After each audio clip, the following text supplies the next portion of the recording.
Yeah, I went to an artist residency with, it was called Iron and Wood in Penland, North Carolina, which is School of Arts and Crafts there.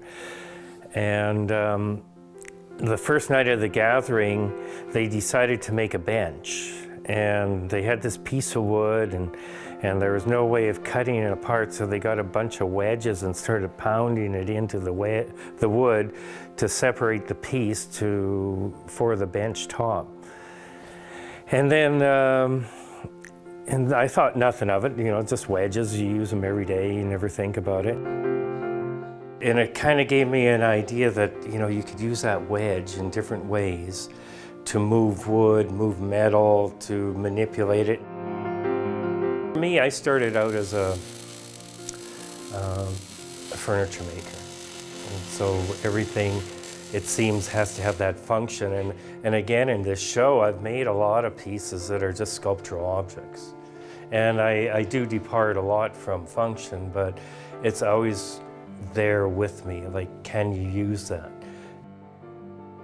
Monday morning, before I was going to deliver on Tuesday, and I had this one piece I wanted to do, and this is it here.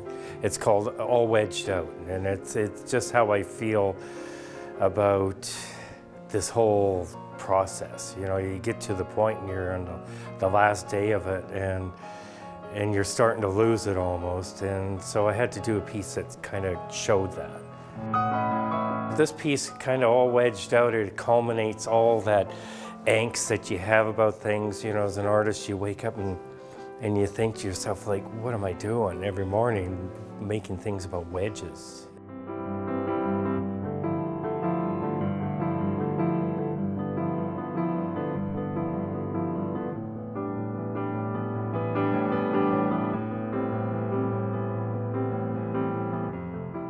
I think when you get together with a whole bunch of creative minds, and you aren't there with the notion that you're just going to do your normal practice, and you've left your brain open to new input, I find it always happens with me. I walk away from a collaboration or a gathering with people always with a new direction in my work.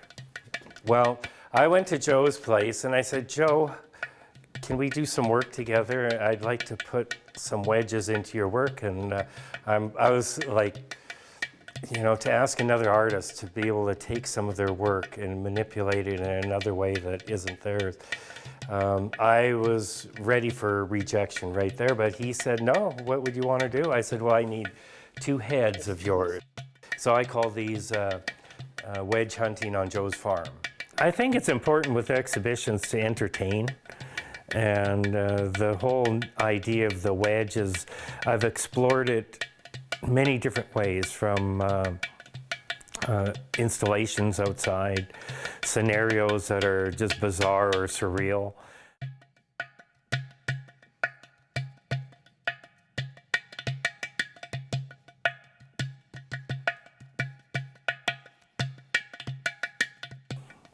And on a more serious note, I was at a collaboration called Stonehouse in Pincher Creek area of Alberta, and on the Old Man River, and we built a stone wedge about 20 feet long that heads right upstream into the river. So it kind of divides the river up. And all of that has been, you can't bring those to the exhibition, so they've been documented in photography. What this is it's a snow wedge bench for winter use. It's actually to drive away winter earlier. Put a wedge in winter. And hopefully it'll go away fast.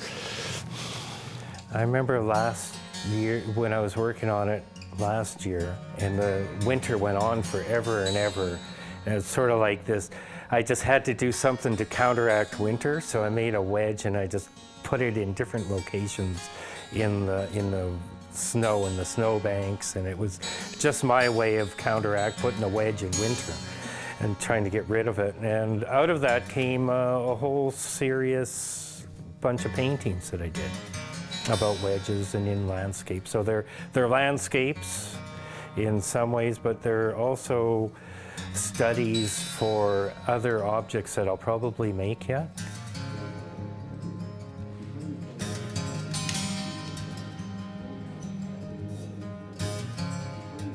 I guess I've approached the whole idea of the wedge any way that it will come to you, from fun to serious, and a lot of the ideas that I'm playing with now, which are maquettes or models, I'm starting to interject into scenarios of everyday, like that could be outdoor sculpture. And so I'm taking them and starting to scale them up from a small handheld model to 20, 30 feet and beyond.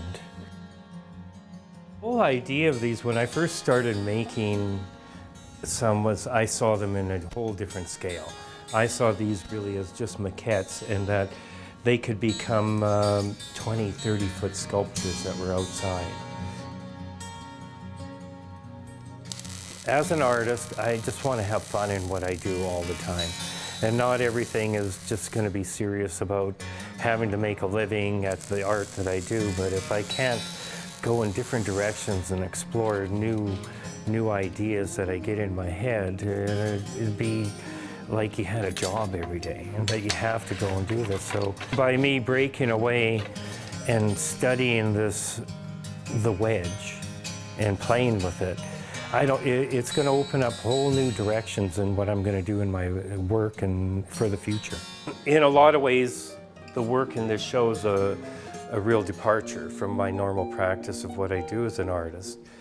And you get, ideas, and it's nice to revisit a familiar material that you've worked with before, or ideas. So a bowl of strange wedge fruit was just another exploration of how I can take the abstract of what fruits are and interject the wedge and the idea of that into it. And so they're just little experiments, but all together they're a bowl of strange wedge fruit. The piece called Expedition, and it's like all these wedge heads get in their canoe and away they go on an adventure. And those were pieces that, again, came from this exploration. When you seriously approach a project in your life, it stays with you forever. And it may not be the focus of your work, but once in a while, you're going to get an idea where that wedge is really going to work for a design.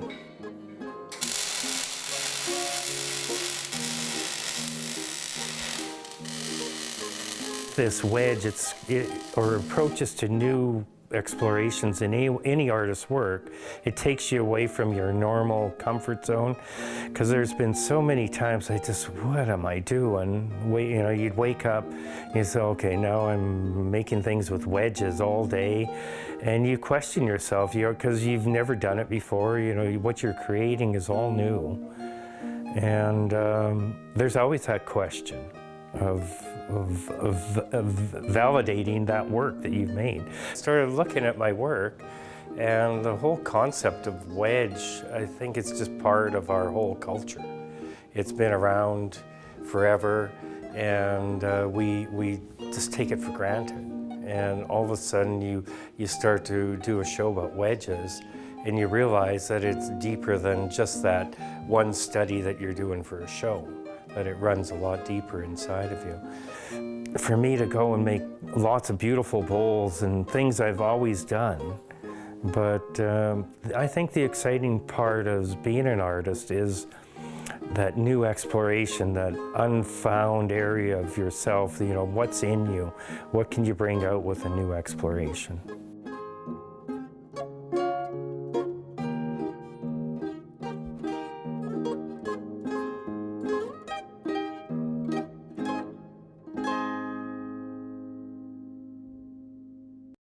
If you have program ideas that you'd like to see on Local On Demand, write us at max.local@sastel.com.